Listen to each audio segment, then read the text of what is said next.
Depuis la périménopause ou la ménopause, tu as peut-être l'impression de prendre du poids mois après mois, alors que tu ne manges pas davantage. Peut-être même que tu manges moins qu'avant. Ou alors, ton poids a peut-être changé, mais tu ne reconnais plus du tout ton ventre ni ta silhouette. Dans les deux cas, tu ne l'inventes pas, mais cela ne signifie pas que tu es condamné. Dans nos accompagnements, nous rencontrons régulièrement ces deux situations. Certaines femmes nous disent Je prends du poids depuis plusieurs mois alors que je fais attention et que je ne mange pas beaucoup. d'autres nous expliquent Mon poids n'a pas énormément changé, mais mon ventre s'est épaissi. mes vêtements tombent plus pareils et mon corps paraît beaucoup moins ferme. Ces deux expériences sont différentes, mais elles peuvent avoir plusieurs causes communes. La transition ménopausique peut favoriser une accumulation plus centrale de la graisse et des changements de composition corporelle. En parallèle, l'âge, le niveau d'activité, le sommeil, l'alimentation et l'évolution de la masse musculaire peuvent contribuer à une prise de poids réelle. Pourquoi ta silhouette peut-elle changer même si la balance bouge peu? Et surtout, quelles sont les 4 actions à mettre en place pour perdre de la graisse, retrouver un corps plus tonique et préserver tes muscles? Reste bien jusqu'à la 4e action, parce que c'est précisément à cet endroit que beaucoup de femmes réussissent à faire baisser la balance, mais perdent en même temps une partie de ce qu'elles devraient absolument protéger, leurs muscles. Alors pourquoi ton corps change? La ménopause fait-elle réellement prendre du poids? La réponse la plus honnête est elle peut y contribuer. Mais elle n'agit pas seule. La prise de poids observée au milieu de la vie résulte souvent de plusieurs évolutions qui se cumulent. Il y a l'avancée en âge, les modifications hormonales, la diminution progressive de la masse musculaire, une activité quotidienne parfois plus faible, des nuits plus perturbées et parfois des petits changements alimentaires tellement discrets qu'on ne les remarque même pas. Il peut s'agir de quelques bouchées supplémentaires, d'un apéritif un peu plus fréquent, d'une portion légèrement plus importante, d'un grignotage lié à la fatigue. Mais cela peut aussi venir du fait que ton corps dépense un peu moins qu'avant, notamment si tu as perdu du muscle ou si tu bouges moins au cours de la journée.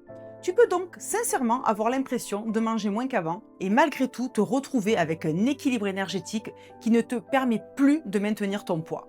Cela ne signifie pas que tu mens, cela ne signifie pas non plus que tu ne fais plus d'efforts, cela signifie que tes besoins et ta dépense ont peut-être évolué plus vite que ta perception de ton alimentation.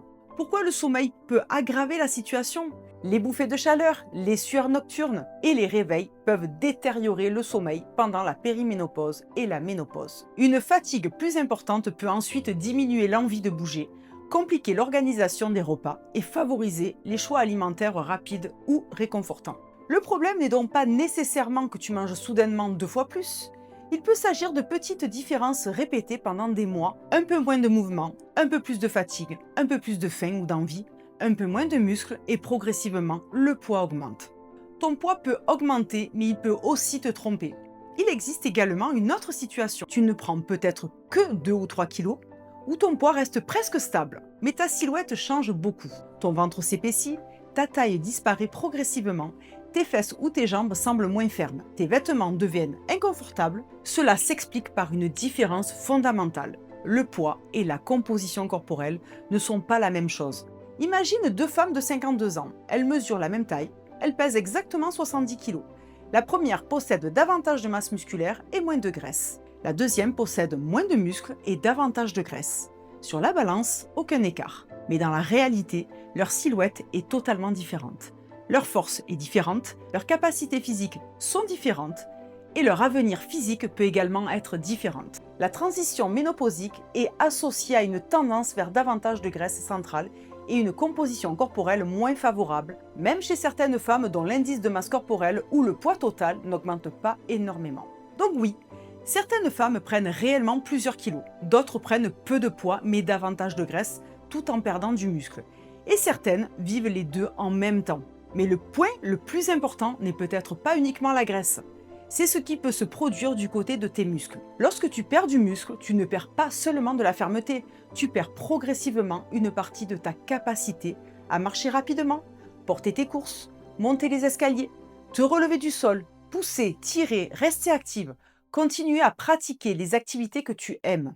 Ta masse maigre participe aussi à tes besoins énergétiques et surtout, des muscles plus forts te permettent de bouger davantage, de t'entraîner plus efficacement et de conserver un niveau d'activité plus élevé dans ta vie quotidienne. Il ne faut pas exagérer en affirmant qu'un peu de muscle va transformer ton métabolisme en fournaise. Mais il ne faut pas non plus sous-estimer son importance. Un cercle vicieux peut progressivement s'installer. Tu perds de la force, les activités deviennent plus difficiles, tu bouges un peu moins, tu dépenses un peu moins, tu perds encore davantage de capacité. Voilà pourquoi, après 45 ou 50 ans, le développement de la masse musculaire ne représente pas seulement un objectif esthétique, il devient une stratégie pour ta silhouette, ta dépense énergétique, ton autonomie et ton avenir. Passons maintenant aux 4 actions concrètes. L'action numéro 1 fait un véritable état des lieux. La première action n'est pas de manger immédiatement encore moins, elle n'est pas de supprimer le pain, elle n'est pas non plus de te lancer dans 6 séances de sport par semaine.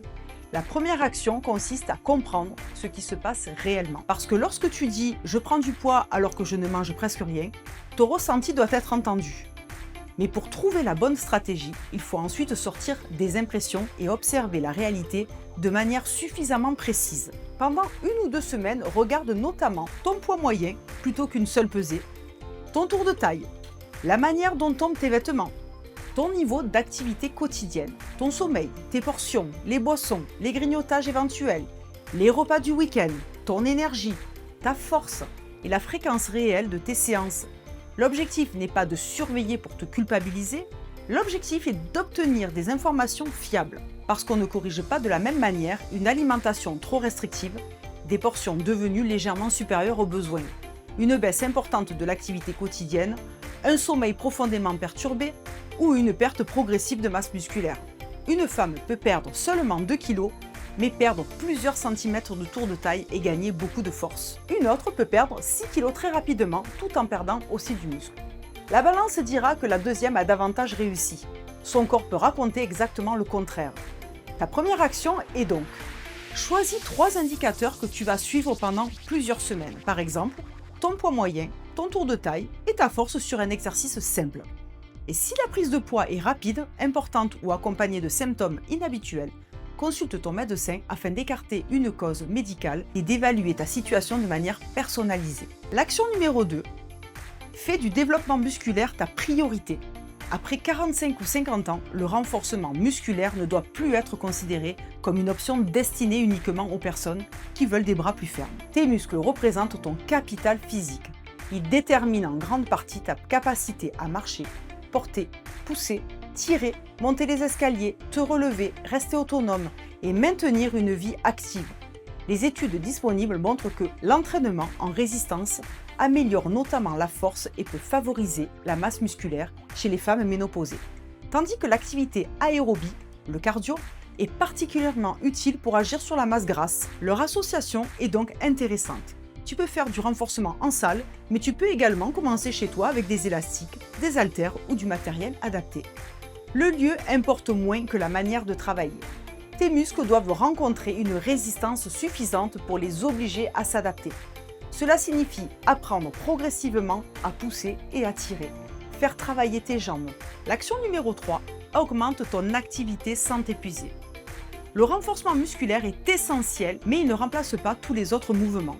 Pour agir sur ta dépense énergétique, ta santé et ta masse grasse, ton niveau global d'activité compte également.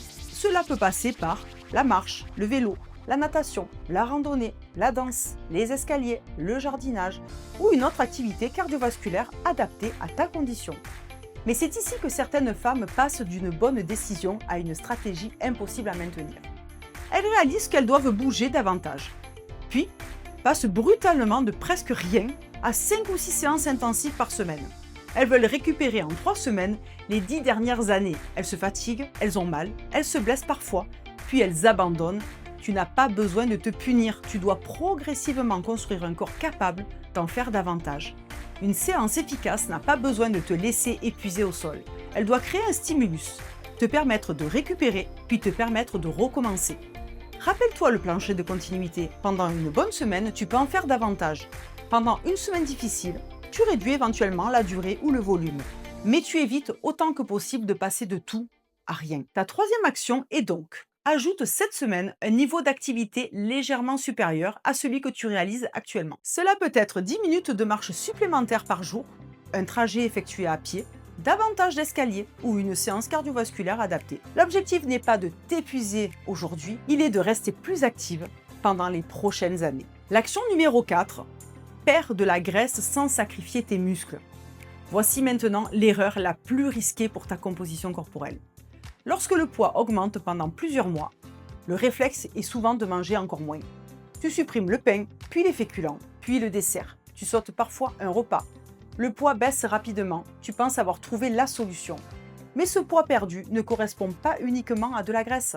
Tu peux aussi perdre de l'eau, du glycogène et une partie de ta masse musculaire. Le chiffre baisse, mais ton capital physique peut diminuer avec lui. La vraie question ne doit donc plus être comment perdre le plus de poids possible le plus rapidement possible, elle doit devenir comment perdre de la graisse tout en préservant et si possible en développant mes muscles. Pour cela, 4 éléments doivent fonctionner ensemble.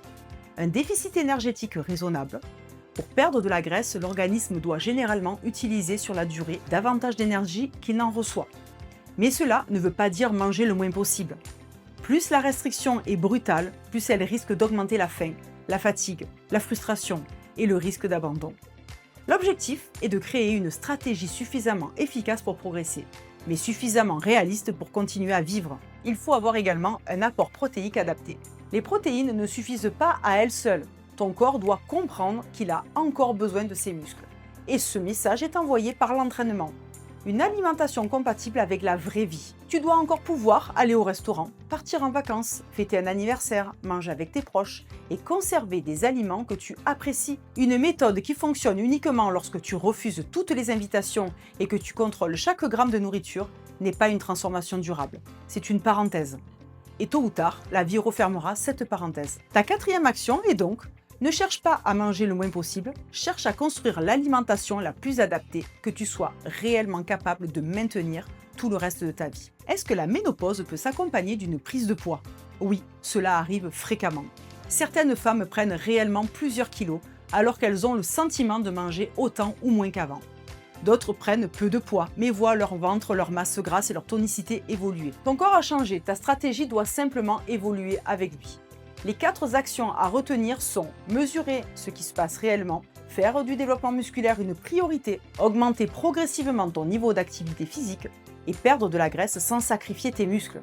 Parce qu'après 45 ou 50 ans, la question la plus importante n'est plus seulement combien de kilos vais-je perdre, elle devient quel corps suis-je en train de reconstruire pour les 20 ou 30 prochaines années. Un corps plus léger sur la balance mais plus faible ou un corps plus fort, plus tonique, plus actif et capable de t'accompagner dans tout ce que tu veux encore vivre. Dans la prochaine vidéo, nous allons approfondir l'un des points les plus importants que nous venons de voir. Et surtout, on va te montrer la différence entre simplement faire du sport et réellement développer des capacités musculaires. Pense à t'abonner pour ne pas manquer cette vidéo. Alors, écris simplement en commentaire 1 pour faire un véritable état des lieux, 2 pour commencer le renforcement musculaire, 3 pour augmenter ton activité quotidienne, 4 pour revoir ton alimentation.